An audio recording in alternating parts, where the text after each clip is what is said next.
1, 2, 3, 4, 5, 6, 7, 8, 9, 10, 11, 12.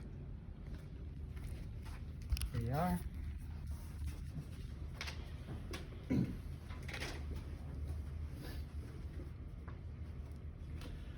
Would you say that you're happy?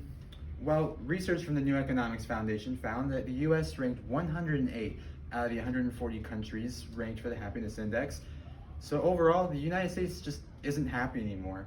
Truly, people aren't fulfilled with their lives, and overall happiness in the country has been at an all-time low. I think this is a serious issue that we really need to address as a country.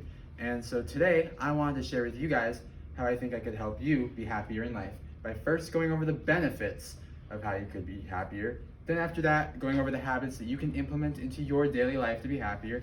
And finally, how to address roadblocks to make sure that if anything gets in the way or interferes with your happiness, you can address it and it'll all be good. Because truly, nothing in life is linear, so you want to make sure that, at least for this, you can make your path to happiness a little bit more straightforward. So first, I want to start with the benefits of being happy. Now, of course I have to start with the benefits, because why would you do this? Why would you go on this journey of trying to be a happier person if you didn't know why you were going on the journey? So most people are either in work or school or some sort of full-time commitment where they're expected to be productive and do good things, be a good student or coworker, whatever that is, whatever your situation is. And a study from Oxford University actually shows that workers are 13% more productive when they're happy. So your overall productivity is going to increase greatly when you are a happy, mentally well person. This is great for trying to impress your teachers, your boss, your group project members, fellow students, whatever your situation may be. And outside of work, in your daily life, if you are a happier person, Harvard Health actually shows that happiness is associated with a longer lifespan. So being happier is going to make you live longer, and living longer and being happier is going to make you live a long, happy life. Now, since you know the benefits, I think I need to tell you how to be happy, because that's pretty important to the speech. So I'm going to tell you some quick habits you can do to really just make it easier in your life to be happy. Now this first one is sleep. Listen, as a high school student, I understand we struggle with sleep really badly. My sleep schedule is like 4 hours a night, so I understand if it's difficult for you to do this one. But research from Cornell Chronicle actually shows that having a more positive outlook on life is often associated with improved sleep quality. Getting those 8 hours a night is really going to help you mentally and physically, and it's overall going to make you feel more happy and well rested.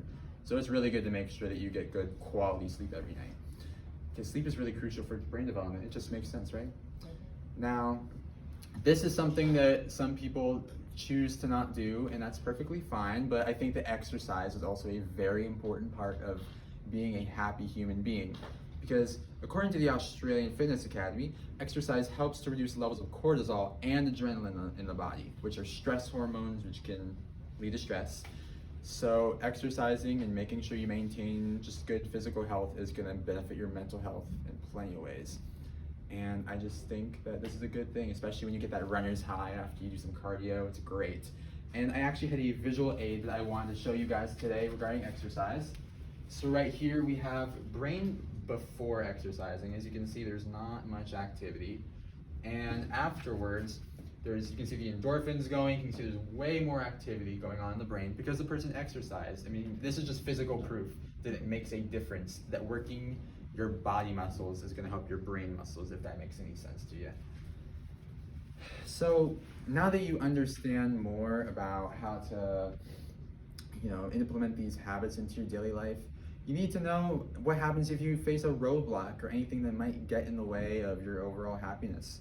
So I just want to go over some good strategies for facing roadblocks. Now, in America, we have a workaholic culture, and this can often lead to burnout from overworking yourself. Believe me, you ever taken an AP class, you will know the struggle.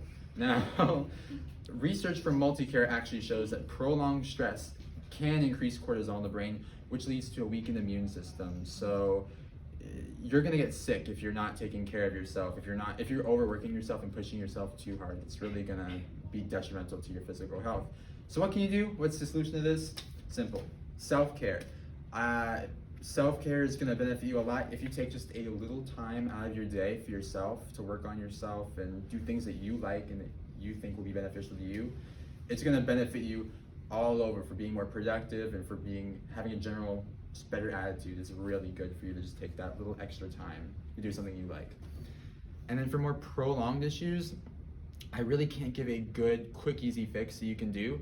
If you have a prolonged issue such as maybe the loss of a family member, or potentially, the loss of a career or a job or something that's really just very deep and depressing, I would recommend you talk to somebody, seek some sort of professional help, because that is something that can't just be done easily, quickly fixed. If you want help with that, you're gonna have to seek help, and it's always good to talk to other people. There's plenty of people in your life that would love to help you.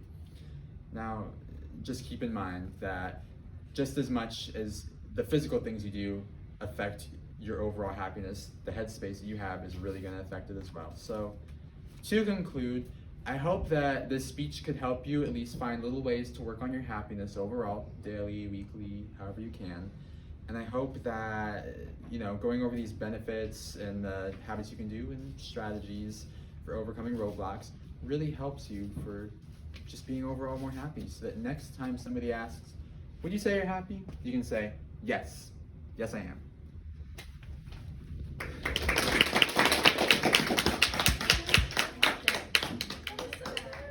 Thank you. Yes, Zane. Now, I have a little Q&A I want to do. I just wanted to know if you guys had any questions pertaining to this topic. If there's anyone who'd like to start.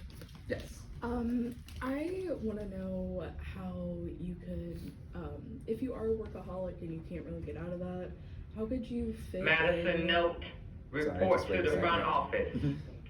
How could you fit in things that you want to do in your daily life? Like, how would you do that?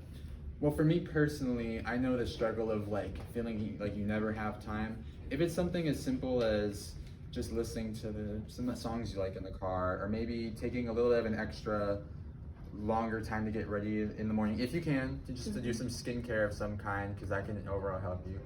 And even if you have to delay work a little bit, like let's say you have a bunch of homework, even if you have to purposefully procrastinate and push it off just so you have a little time to do stuff, that's going to benefit you for when you do eventually get to it. So I think you just have to really manage your specific situation and find how to cut time here and there, even if you have to sacrifice what you would use for working. Does that make any sense to you? Yeah. Okay. Thank you. Yeah. And then, did anyone else have any sort of questions they wanted to ask? I can take another question.